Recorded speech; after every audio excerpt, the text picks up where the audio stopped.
everyone, Joshua Myers here, and welcome back to my 31 Days of Halloween Review series. And tonight we are going to be looking at Candyman from 1992.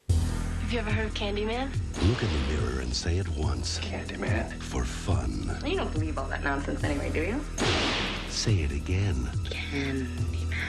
For a scare. A woman died in there. Leave it. Say it 5 times. No one ever got past 4. You're dead. Candyman. Try it. We dare you.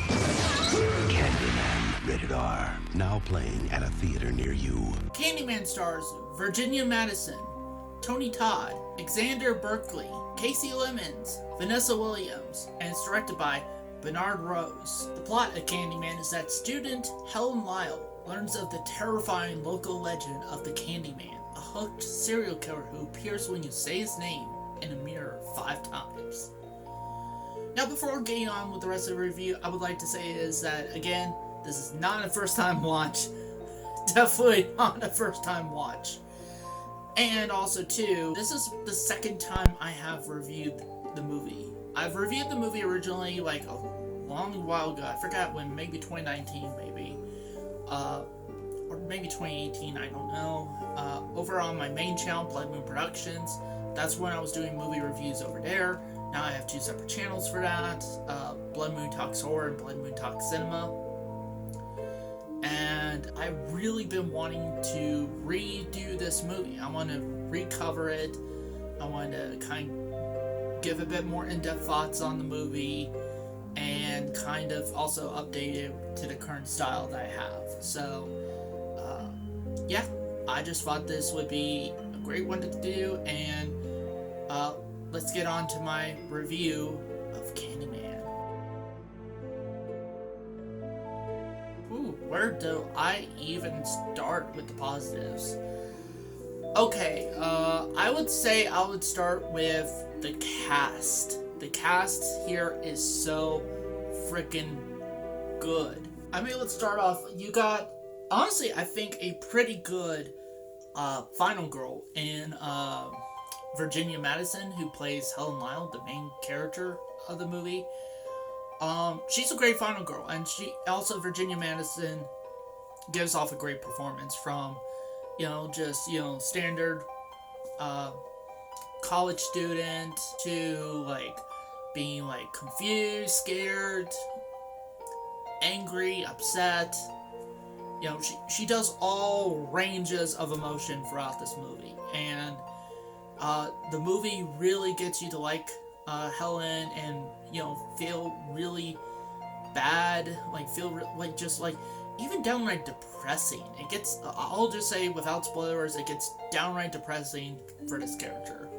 And then you got Casey Lemons, who plays her college friend, Bernadette. She's good.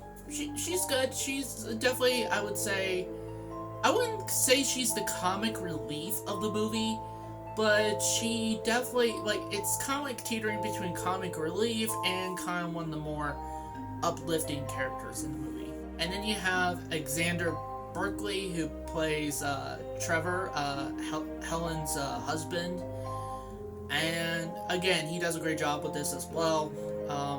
All throughout the movie, playing different sides of his character. Again, without getting into spoilers. Then you also have Vanessa Williams as Anne Marie McCoy. She is also good. She's not in the movie as much, but she is pretty good for the time that we see her in. As well as a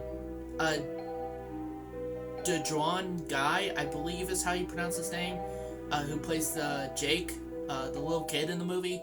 He is pretty good as well in this movie. And then you got the legend himself, Tony Todd, as the Candyman. Now, before I talk about him, I would like to pay a bit of respect to Tony Todd.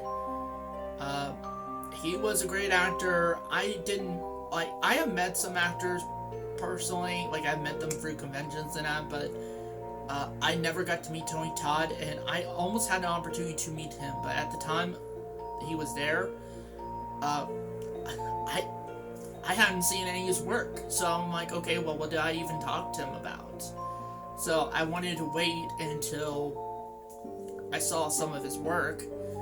And unfortunately, a lot of times that there was this convention and all that stuff, after that, he hadn't been appearing, so I never got to meet Tony Todd. But from what I've seen, he seemed like an awesome human being. I would have loved to meet him. So let's just give respects to Tony Todd. He was a legend, that's for sure. So a moment of silence for the late, great Tony Todd. May he rest in peace.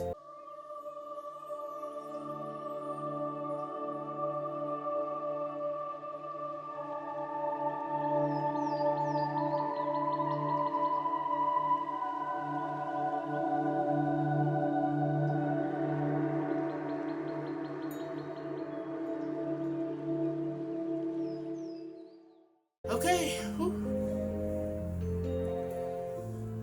But anyway, Tony Todd as the Candyman is iconic and legendary. Like,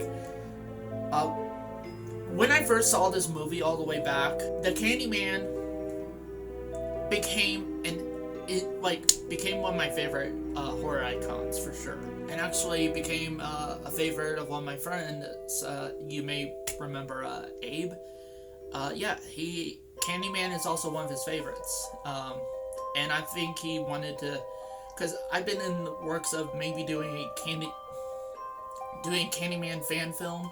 I think I have a title for it and even an idea of the plot. Really depends on the cast I get and stuff like that. But he's been wanting to portray Candyman, and I'm like, okay, let me hear what he could do with the voice. And all I'll just say is, he does a really good Candyman voice, like really good. So, and I'm excited to see what he could do for his role, for this fan film. So there's that. And again, a lot of, the way they handle this urban legend of Candyman, it is so much like a real urban legend, like a Bloody Mary. You know, essentially Candyman is a alternate version of Bloody Mary. You know, you say her name like 3 times in the mirror or something like that, and you turn off the lights. Same thing. You say Candyman's name 5 times in the mirror, turn off the lights, and he'll appear. So very much like a real urban legend. And the backstory they give to Candyman, it's like, you do actually feel bad for him, actually. Like, you feel sorry for the dude. He's doing terrible things, of course, in this movie. He is, but with the backstory and everything, and plus Tony Todd's performance, it just gives a level of nuance to his character and everything like that, where you could feel sorry for him, but also acknowledge what he's doing is wrong and terrible. So, and commits heinous acts and everything. So, and I cannot, like, I can keep going on and on about this character and everything, because I just love Candyman. I just love Tony Todd in this role. And honestly, throughout all the Candyman movies that Tony Todd's been in, I think he's been in all of them for the most part, he was the one good element in each of them, even as they got worse and worse, you know? He was the one constant, like consistently good element of these movies. So, yeah. Also, too, let's talk about the cinematography, because I think it's really quite interesting with the cinematography. I think there's a lot of times, like, for example, I love the opening shot of the film, where it's like just like an aerial view and it's just going straight, and like, again, clip here.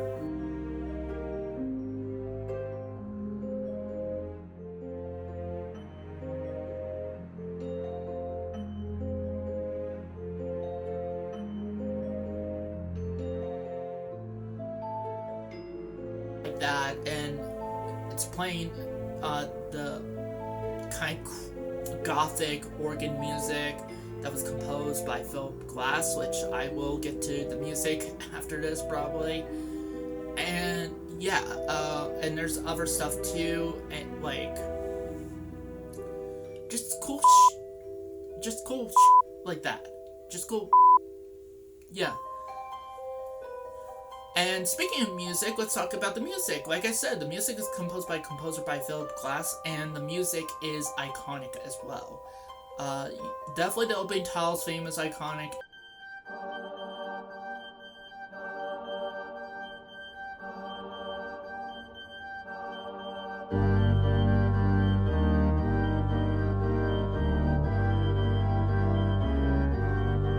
And then you also got the main, arguably I think is the main theme of the movie, and that is Helen's theme, aka It Was Always You, Helen. That score, that little bit is just so like, it's so like mesmerizing, it's so, you know, tragic, it's kind of creepy, you know, it gives a lot of different emotions in there.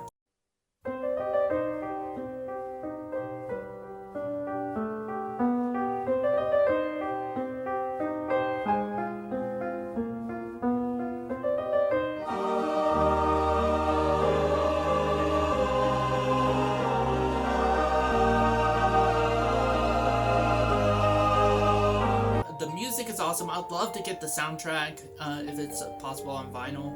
Not I'll get it on CD, you know, because I would love to own the soundtrack. The soundtrack just kicks some major ass. It really does.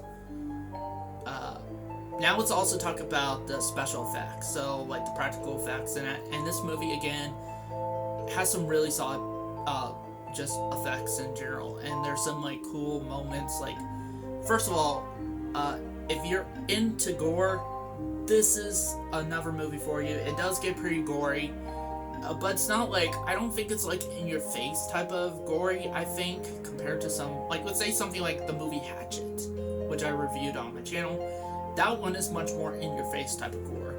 This one isn't really, it's not as focused on gore as like, let's say, again, Hatchet, or even Reanimator, which I've also reviewed on this channel. But there are a lot of like intense gory sequences in this movie, so yeah, I would and a lot of the gore effects are done pretty well. Also too, you get effects like Candyman kind of like floating in midair. That looks pretty cool. I honestly, that's one of those effects that I'm like, because this is the 90s, and I'm like, how the hell, like they probably had Tony Todd on some wires, and then in post, like in the VFX department, they removed the wires, so he's actually there, you know, but they just hid the wires in post, like completely removed them, so that it looks like he's floating in midair. That's probably how they accomplished that effect right there. The practical effects and visual effects are really well done here. And another positive I have is, honestly, I would just say is the ending. The ending is a good ending, and I'm not going to delve too much into it, but it is such a good payoff to this movie, and it definitely could set itself up for sequels, which it definitely did, but you could look at it as its standalone thing, you know? Like, if you don't want to check out any of the Candyman sequels, you could definitely just watch this one and not pay attention to the other ones. Although, I would actually recommend checking out the requel that came out in 2021 that was directed by Nia DaCosta and executive produced by Jordan Peele. I would highly recommend checking that one out, though, so if you wanted to see the story continue. Pacing. This movie clocks in at 1 hour and 39 minutes, and I feel like it could have been cut down a bit, although maybe that's the theatrical cut. I think I watched the director's cut for the first time, like the unrated cut. So, I don't know. Maybe that's it for me. I would say, for runtime purposes, maybe watch the theatrical cut. The unrated cut, there's not much of a difference, really, except for maybe a couple shots of, like, additional gore that they put back in. So, if you want more gore, watch the unrated cut. If you want a better paced version of the movie, watch the theatrical cut. And honestly, for me, that's it. That's all the things I kind of meh about. So let's move on to my negative. And honestly, for me, that's it with my negatives. Actually, I don't have any. So let's move on to my rating. So with that said, I'm going to give Candyman a 5 out of 5 stars. Again, like, even with the pacing issue, and again, I think that's mostly due to the unrated cut. If I were to just be purely rating the unrated cut, I would probably rate it 4.5 out of 5 stars, mostly because of that pacing issue on the unrated cut. But if we're talking about purely the theatrical cut, like the version shown in theaters, definitely a 5 out of 5 star movie. Love Candyman. I love again, this is a modern horror classic. And again, Tony Todd made an iconic modern horror icon in Candyman. So yeah, I just love this movie. It's not one I really go to watch as often, weirdly enough. I don't know why. But I definitely love it. I have the Screen Factory Blu-ray of it, which includes like the theatrical cut and the unrated cut. It has a crap ton of special features packed into it. So I would recommend getting that. I don't know if there's a different release of the movie on Blu-ray or 4K even. So yeah. But if you're kind of tight on money and want to get the film on higher def, I highly recommend the Blu-ray from Screen Factory. I think I picked it up for like $12, $13 at Walmart. So yeah, definitely grab that if you can. And if you have not watched Candyman, I highly recommend you do so. I believe Candyman is streaming on several platforms. It's streaming on Prime Video, streaming on AMC Plus, with Shudder, streaming on Shudder. And yeah, I think that's about it, really. So yeah, if you got any of those, do that, or get it on DVD, Blu-ray, 4K, whatever. But I highly recommend tracking this movie down and watching it if you guys have not seen the movie. That's it for this review. If you like this video, be sure to hit the like button. If you're new to the channel, be sure to hit the subscribe button. Thank you guys for watching. See you next time.